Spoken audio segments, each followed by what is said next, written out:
নমস্কাৰ ষ্টুডিঅ'ত মই ফাতেমা আসমিন আৰু আপোনালোকে চাই আছে গুৱাহাটী টাইমছ। ৰাজ্যৰ মুখ্যমন্ত্ৰীৰ তৰফৰ পৰা এক বিস্ফোৰক মন্তব্য। এইবাৰ ইছলাম ধৰ্ম নহয়, এইবাৰ খ্ৰীষ্টানৰ আগ্ৰাসনৰ বিৰুদ্ধে সৰব হৈ উঠিছে ৰাজ্যৰ মুখ্যমন্ত্ৰী ডক্টৰ হিমন্ত বিশ্ব শৰ্মা। নাম নোলোৱাকৈয়ে খ্ৰীষ্টানৰ আগ্ৰাসনৰ বিৰুদ্ধে সোচ্চাৰ হৈছে মুখ্যমন্ত্ৰীগৰাকী। জনজাতীয় এলেকাত খ্ৰীষ্টানৰ প্ৰভাৱক লৈ উদ্বিগ্ন হৈছে মুখ্যমন্ত্ৰী। ৰাভাসকলৰ মাজত দেখা দিয়া ধৰ্মান্তকৰণক লৈ এতিয়া বিস্ফোৰণ ঘটাইছে মুখ্যমন্ত্ৰীগৰাকীয়ে আৰু তেওঁ কৈছে যে ৰাভাসকল প্ৰকৃততে ভৈৰৱীৰ উপাসক, কিন্তু একাংশই তেওঁলোকক আঁতৰাই পেলাইছে নিজ ধৰ্মীয় বিশ্বাসৰ পৰা। জনজাতীয় লোকক নিজ জনজাতীয় পোছাকৰ পৰিৱৰ্তে পিন্ধিব দিছে কোট টাই। এই মন্তব্য কৰিছে ৰাজ্যৰ মুখ্যমন্ত্ৰী ডক্টৰ হিমন্ত বিশ্ব শৰ্মাই।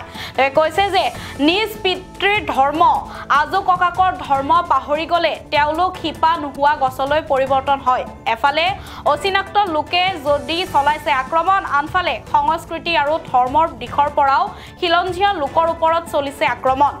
এইবাৰ ইছলাম নহয়, এইবাৰ খ্ৰীষ্টানৰ আগ্ৰাসনৰ বিৰুদ্ধে সৰব হৈ মুখ্যমন্ত্ৰী ডক্টৰ হিমন্ত বিশ্ব শৰ্মাই এনেধৰণৰ মন্তব্য কৰিছে আৰু নাম নোলোৱাকৈ খ্ৰীষ্টানৰ আগ্ৰাসনৰ বিৰুদ্ধে সোচ্চাৰ হৈ পৰিছে মুখ্যমন্ত্ৰীগৰাকী। আৰু তেওঁ কৈছে যে ৰাভাসকলৰ মাজত কৈছে যে ৰাভাসকল প্ৰকৃততে ভৈৰৱীৰ উপাসক আৰু কৈছে যে কিন্তু একাংশই তেওঁলোকক আঁতৰাই পেলাইছে নিজ ধৰ্মীয় বিশ্বাসৰ পৰা আৰু জনজাতীয় লোকক নিজ জনজাতীয় পোছাকৰ পৰিৱৰ্তে সেই লোকসকলে পিন্ধিব দিছে কোট টাই আৰু নিজ পিতৃৰ ধৰ্ম আৰু আজু ককাকৰ ধৰ্ম পাহৰি গ'লে তেওঁলোক শিপা নোহোৱা গছলৈ পৰিৱৰ্তন হ'ব বুলি মন্তব্য কৰিছে মুখ্যমন্ত্ৰীগৰাকীয়ে। আৰু তেওঁ কৈছে যে এফালে যদি অচিনাক্ত লোকে আক্ৰমণ চলাইছে, আনফালে সংস্কৃতি আৰু ধৰ্মৰ দিশৰ পৰাও খিলঞ্জীয়া লোকৰ ওপৰত আক্ৰমণ চলিছে। আমাৰ হাতত মুখ্যমন্ত্ৰীৰ শেহতীয়া মন্তব্য আছে, আপোনালোকলৈ আগবঢ়াইছো। আটাইতকৈ আদিমতম আৰু খিলঞ্জীয়া জনতা আৰু জনগোষ্ঠী মোৰ মনত আছে যে এই জনগোষ্ঠীটোৱে কি ধৰণে নিজৰ অধিকাৰ ৰক্ষাৰ বাবে নিৰন্তৰ সংগ্ৰাম কৰি আহিছিলে। আমি যদি বুৰঞ্জীৰ পাতলৈ যাওঁ, ৰাভা নামৰ উৎপত্তিৰ পৰা বিভিন্ন ধৰণে আমাৰ অসম বুৰঞ্জীৰ ইতিহাসত ৰাভাসকলৰ গৌৰৱময় ঐতিহ্যৰ কথা লিপিবদ্ধ হৈ আছে। বুৰঞ্জীবিদ প্ৰয়াত বেণুধৰ শৰ্মাৰ মতে আৰ্যসকলৰ কৌলিক হিন্দু ধৰ্ম প্ৰচাৰৰ সমসাময়িক ৰাভা মুনিৰ অনুগামীসকলেই ৰাভা বুলি উল্লেখ কৰাৰ তথ্য আছে। ৰাভাসকলৰ কৌলিক ধৰ্ম হ'ল পুৰুষ প্ৰকৃতিৰ পূজা, অৰ্থাৎ তেওঁলোক ভৈৰৱ আৰু ভৈৰৱীৰ উপাসক। ৰাভাসকলক শিৱভক্ত বান ৰজাৰ অনুগামী বুলিও কোৱা হয়।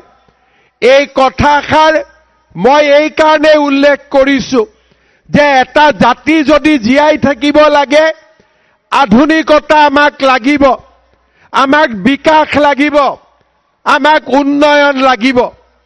কিন্তু এটা জাতি তেতিয়া পৃথিৱীৰ বুকুত নিশ্চিহ্ন হৈ যায় সেই জাতিটোৱে যেতিয়া মূল শিপাডাল পাহৰি যায়।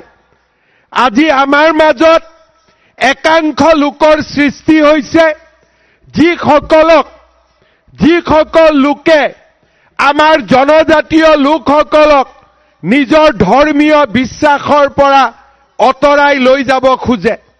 আমাৰ মাজত এচাম লোকৰ সৃষ্টি হৈছে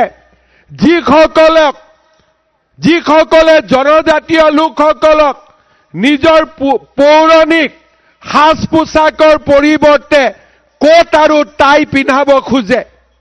আমাৰ এচাম লোক আছে যিসকলে জনজাতীয় লোকসকলক নিজৰ বিশ্বাস আৰু নিজৰ উপাসনাৰ পৰা তেওঁলোকক এক সম্পূৰ্ণ বেলেগ পৃথিৱীলৈ লৈ যাব খোজে, যি পৃথিৱীখনৰ লগত মোৰ দেউতাৰো পৰিচয় নাছিল, মোৰ ককা দেউতাৰো পৰিচয় নাছিল, মোৰ আজু ককাৰো পৰিচয় নাছিল। যেতিয়া এটা সন্তানে নিজৰ পিতৃৰ ধৰ্ম পাহৰি যায়, নিজৰ ককা দেউতাৰ ধৰ্ম পাহৰি যায়, নিজৰ আজু ককাৰ ধৰ্ম পাহৰি যায়, সেই সন্তানটো শিপা নোহোৱা এক সন্তানলৈ পৰিণত হয়, এক শিপা নোহোৱা এক গছডাললৈ পৰিণত হয়। আৰু যিডাল গছত শিপা নাথাকে সেই গছডাল বহু দিনলৈ জীয়াইও থাকিব নোৱাৰে।